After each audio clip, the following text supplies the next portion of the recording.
Watch glitches. It's technically New Year's Eve 2023, so Sunday the 31st of December. I just wanted to read some key sections about this very interesting paper, Automated Market Maker on XRPL Ledger, that was published quite recently with contributions from University College London, DLT Science Foundation, Nanyang Technological University, and Ripple Labs Inc. So what I want to do is just read the abstract, go over the tests that they performed, and just read out their conclusions. I've got a few comments of my own, but not that many. I haven't formed a full opinion yet. And it's worth noting that Walter Hernandez has kindly accepted to answer some of my questions around this research. So let's just jump in.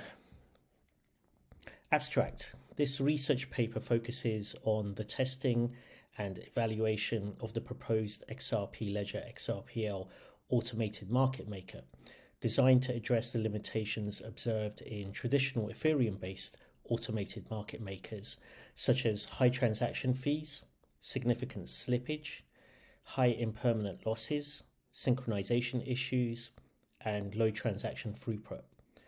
XRPL AMM leverages the swift, cost-efficient transaction capabilities of XRPL and its unique design featuring a continuous auction mechanism, CAM, that encourages arbitrage transactions for more efficient price synchronization with external markets. Our testing and evaluation of the proposed XRPL AMM compares its performance against established players like Uniswap. Our evaluation results reveal that the XRPL AMM, leveraging market volatility, outperforms Uniswap in various areas, including slippage and impermanent loss reduction, the pace of price synchronization, and overall operational efficiency. Our research contributes to the growing field of decentralized finance DeFi by providing comprehensive testing results that underline XRPL AMM's potential as a more efficient alternative to current AMMs, while encouraging further exploration in XRPL-based DeFi ecosystems. Okay, so then they go on to describe some of the key features of the XRPL AMM. So let's do that. Feature federated consensus and canonical transaction ordering, CTOR. Transactions in the XRPL follow a canonical order based on their transaction hash, ensuring standardization. Unlike blockchains where nodes individually race to solve a puzzle for rewards, CTOR promotes collaboration. Every node works together, following instructions to agree on a transaction sequence. Unlike other networks susceptible to transaction order manipulation, XRPL's use of CTOR obfuscates transaction sequencing. This diminishes the potential for minor extractable value (MEV) and tactics like front-running or sandwich attacks that can deter traders, though they remain feasible. Fast finality. The XRPL confirms a new ledger roughly every 4 seconds, faster than most other blockchains like Ethereum, which take about 12 seconds. Pathfinding. XRPL's AMM-based DEX interacts with XRPL's limit order book LOB-based DEX. The pathfinding method identifies whether swapping within a liquidity pool or through the order book will provide the best exchange rate.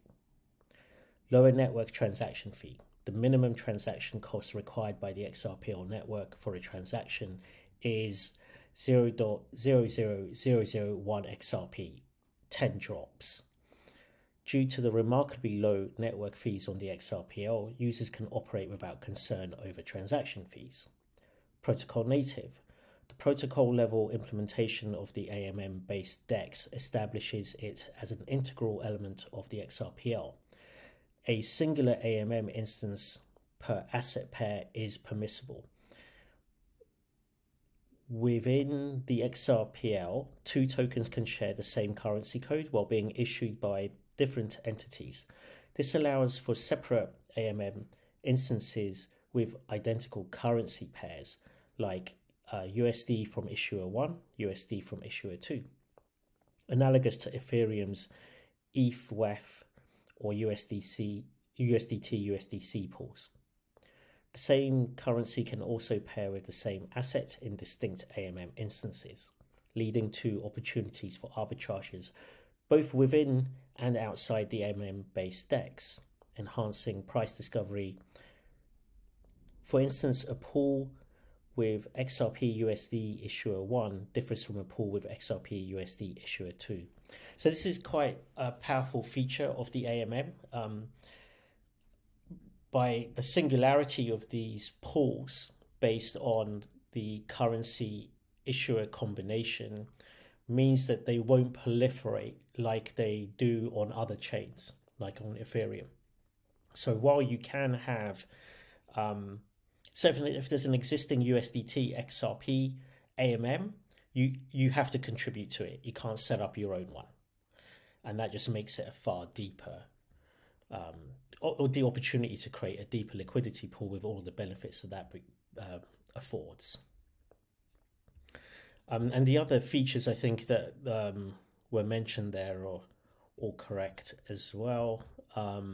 Fast transaction fees, federated consensus is not proof of work or proof of stake.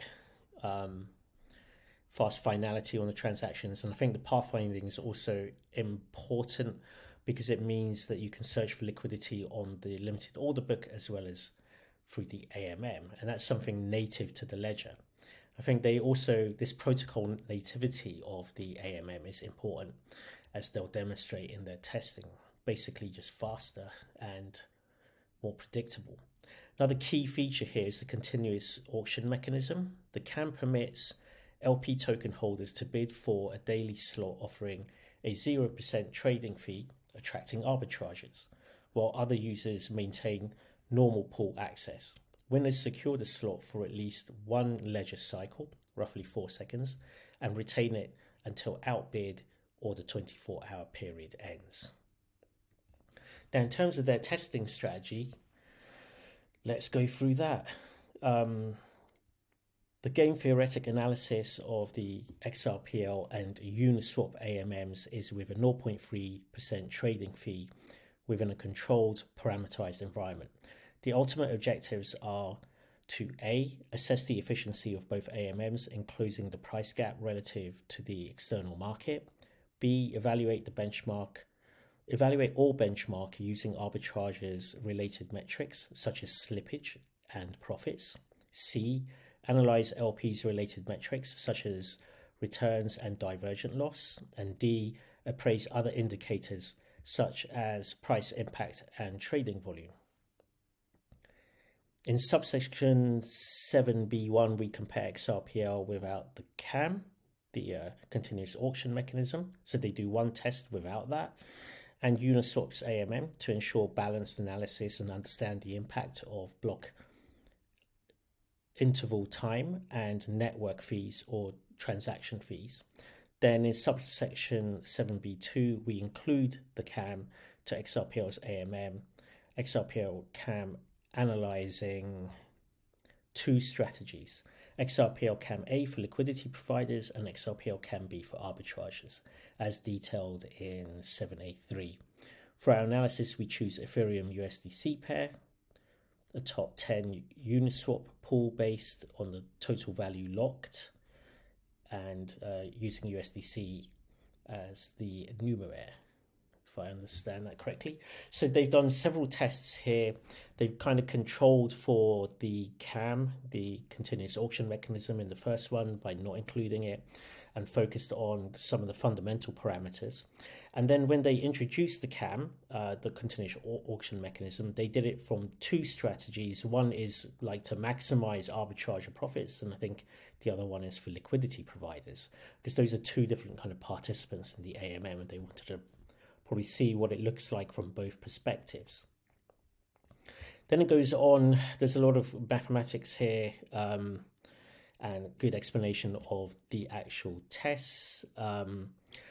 One thing, and I've raised this with I will raise it with water, is they're very generous, I think, towards the Ethereum in terms of the test values for the first test. If we look at these parameters that they selected, so XRPL network fees, they said $1 for the network fee for XRPL, which is very high, right? And then for Ethereum, they said 1, which is very low in the first test case. Interval block time 4 and 12. Again, these are, I guess, they're averages. I don't know what Ethereum is today, but yeah, fair enough, I guess. And then soft profit margins, I don't have an opinion on soft and maximum slippage.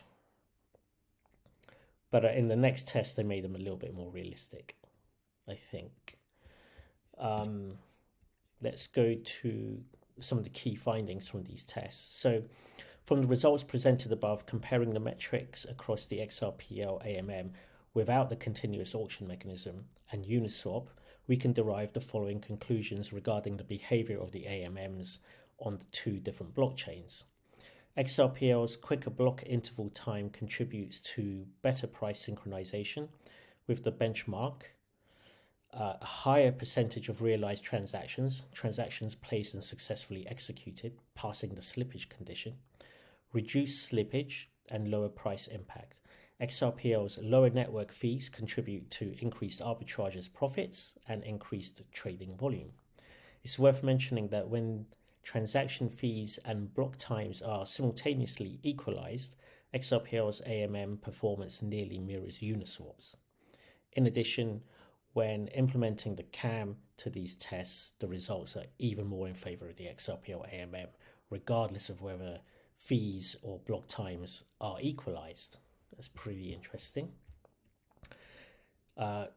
Subsection 7A3, XRPL CAM A, the best case scenario for liquidity providers, and XRPL CAM B, the best case scenario for arbitrages. We conduct 3 simulations with the same drift and with different volatility parameters. So the objective is to analyze the AMM's performance in the face of increasing volatility, focusing on the profit secured by arbitrages and the returns and divergent loss experienced by liquidity providers. For all other metrics, the results between XRPL CAM A and XRPL CAM B are substantially identical.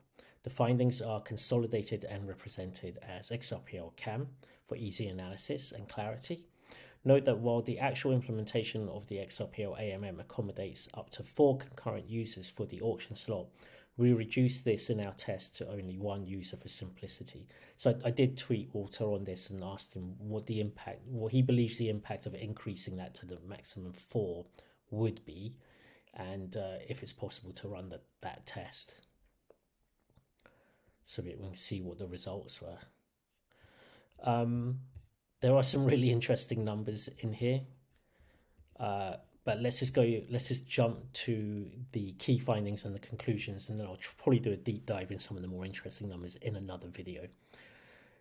Key findings from the results discussed above, comparing metrics across XRPL CAM, XRPL AMM with the CAM, and Uniswap, we can derive the following conclusions regarding the behavior of the AMMs on the 2 different blockchains. XRPL CAM contributes to a better price synchronization with the external market. A higher percentage of materialized transactions placed and successfully executed, passing the slippage function. C, reduced slippage. D, lower price impact. E, increased trading volume. And F, lower trading fees. So on almost every metric, it's proven to be better performance, really. I think it is interesting on the transactions that successfully passed slippage criteria. That seems to be a function of the speed of settlement and finality. So, the slippage is essentially when you're presented with a price, but when you execute the transaction, you don't get that price because of the time it takes for your order to be processed. We see this on centralized exchanges, but you never really experience it. So, for example, in a previous role, we simply added, like, it will be covered in the fees for the transactions because it's so fast on a centralized exchange that you present a quote to the customer, you include your fee, whatever slippage there is, kind of we decided in this particular company's case to cover that slippage. So we would always guarantee a price for our customers. You can't do that with a decentralized exchange because there's no intermediary, there's no counterparty, it's just the exchange. So the time that it takes for you to actually send from being quoted a price to actually processing that transaction on the DEX, it may have changed, and that's slippage. So obviously the faster the ledger can process that transaction, the less slippage there is. And if the slippage is over a certain percentage, you won't even execute the order, right? That's to protect you essentially, because if there's a huge difference between the price that you're expecting and the price that you actually purchase for, then that could leave you massively out of pocket. So there's some protection there, and that's what it means when that's what I'm assuming it means when the transaction isn't processed. So let's have a look. Where did I leave this off? Our analysis shows different outcomes for LPs and arbitrageurs in both best case and worst case scenarios. For LPs, the best case scenario on the XRPL CAM yields higher returns and lower divergence loss compared with Uniswap, while the worst case scenario shows the opposite. For arbitrageurs, the best case on the XRPL CAM brings more profits than Uniswap, but in worst case, they fare better on Uniswap. However, in realistic market conditions with balanced arbitrage strategies, arbitrageurs might see fewer profits on the XRPL CAM, while LPs could benefit from higher earnings and reduced divergence loss, particularly in volatile markets. This analysis combines the best and worst case scenarios to reflect typical market behaviors. So in conclusion, the study tested the XRPL AMM, which addresses challenges in existing Ethereum-based AMMs. The result of this paper validate the XRPL AMM's potential to reshape the DeFi sector. The XRPL AMM, capitalizing on the XRPL's efficiency, outperforms Ethereum counterparts like Uniswap in areas including slippage and divergence loss reduction. Its unique CAM promotes swift price synchronization with external markets by rewarding beneficial arbitrage. While volatility typically holds negative connotations, the XRPL AMM leverages it, allowing arbitrageurs to harvest it for mutual benefit. Therefore, our research not only enriches the DeFi ecosystem, but also accentuates XRPL AMM's promise for DeFi. So great conclusion to draw. I haven't gone into their testing methodology in huge detail, if I'm honest with you, but I have started looking at the source code that they were using. One thing I would really like to have seen done is another test on really extreme parameters. So how would the AMM, how would these AMM perform if there were massive disparities in fees, or if there was some gridlock on the ledger, and how would they compare with each other in that circumstance? But yeah, I will dig into this further and make another video on the subject. Hopefully have a few of my questions answered as well. So I'll leave you with that, glitches. Thanks a lot. Bye.